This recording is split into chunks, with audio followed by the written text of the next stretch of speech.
Cube Radio. En direct à LCN. 8h45, notre rendez-vous avec Richard Martineau. Salut, Richard. Salut, je continue. Oui, tes morceaux choisis parce que hier, tu nous as emmené, en fait, lundi, tu nous emmenais dans les parties de Harry. Hier, c'était les choix vestimentaires. Où nous emmènes-tu ce matin, Richard? Les engelures. Alors, est-ce que tu as déjà eu une engelure dans les mains? Un petit peu, oui. Les mains gèlent, Oui. puis tu rentres, puis c'est engourdi. Là. Oui. Le prince Harry, il a eu une engelure dans les parties intimes. OK. Alors, je vais te lire ça. OK? Et là, c'est Est-ce texto, qu'on est prêt là. à ça, Je censure 8h45? rien. C'est à la page 261. Mon pénis oscillait entre extrêmement sensible et presque traumatisé. J'essayais des remèdes de bonne femme, dont un que m'avait recommandé une amie, la crème Elisabeth Ardennes. Tiens. Ma mère mettait ça sur mes lèvres, sur ses lèvres, disait mon ami. Tu sais que je peux t'en mettre sur ta bite. Excuse-moi, c'est écrit. J'ai trouvé un tube. Dès que je l'ai ouvert, un parfum me fait remonter le temps. Ça me fait penser à ma mère. C'est assez particulier. Le gars, il se met de la crème sur ses parties intimes, puis la première pensée qui vient en tête, c'est sa mère. C'est assez particulier. Alors, je continue. Il fallait que je voie un médecin au plus vite. J'ai demandé à un pote de me trouver très discrètement un dermatologue spécialisé dans certains appendices, un défi de taille. Défi de taille, le gars. C'est un jeu de mots, ça? Hein? Oui, c'est ça. Écoute.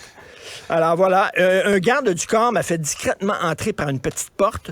Et là, le médecin lui a dit, rappelez-moi votre problème. Je lui ai montré mon appendice, adouci par Elisabeth Ardennes. Il dit, comment est-ce arrivé? Le médecin a demandé ça. Il dit, au pôle Nord.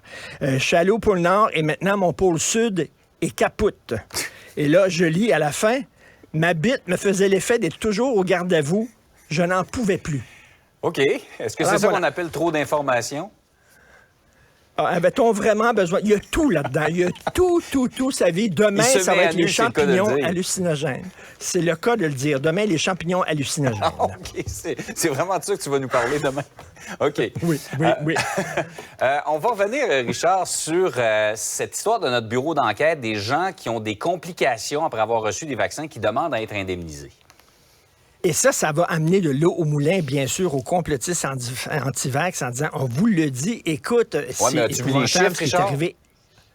Oui. Il n'y en a pas beaucoup. Ils vont beaucoup. dire c'est parce qu'ils sont tous morts. Oui, ils disent, il y a plein d'enfants qui sont morts de crise cardiaque, mais on le dit pas. On le dit pas, c'est caché. Non. Le fait que c'est pas caché, c'est qu'on en parle aujourd'hui de ces gens-là qui ont eu des complications. D'ailleurs, on l'avait dit, on avait dit de ne pas donner le vaccin Moderna aux gens de moins de 30 ans parce que ça pouvait amener des complications. On le dit. Il n'y a aucun médicament, Jean-François, sur Terre qui n'a pas d'effet secondaire. Exact. Aucun. Il y en a tous, malheureusement. Écoute, l'aspirine, on prend ça à longueur de jour. Voici la liste des effets secondaires. Tu sais, dans ton pot d'aspirine, tu as un petit morceau de papier là, écrit petit. Alors, j'ai sorti une loupe, je suis allé lire ça. Effets secondaires de l'aspirine.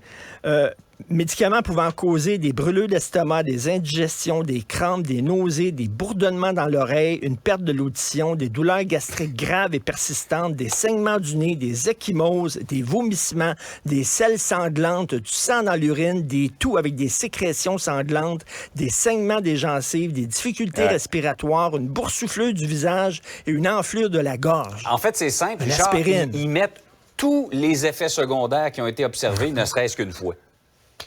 C'est exactement. Donc, c'est épouvantable. Je ne manque pas d'empathie envers les gens qui ont eu des complications de santé suite au vaccin.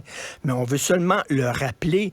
Personne ne dit que le vaccin était 100% sécuritaire. Il y a toujours un peu une part de risque. Et puis, c'est très, très, très minime, les gens qui ont eu des complications suite au vaccin. Il faut le rappeler. Oui. On reste dans le domaine de la santé. Est-ce que la confiance envers le ministre Dubé, ministre, je pense, le plus populaire du gouvernement, est-ce que ça va commencer à s'effriter avec Maisonneuve-Rosemont et la situation en général, entre autres dans les urgences? Bien, Écoute, on l'aime bien, le ministre Dubé. Là. Je pense qu'on a beaucoup confiance au ministre Dubé qui va pouvoir améliorer les choses dans le système de santé. Mais ça commence à craquer un peu. Hein. J'entendais Joël Arsenault du PQ qui dit il est temps que le gouvernement et le ministre Christian Dubé rendent des comptes à la population parce qu'après toutes ces années-là, le système de santé ne s'est pas amélioré.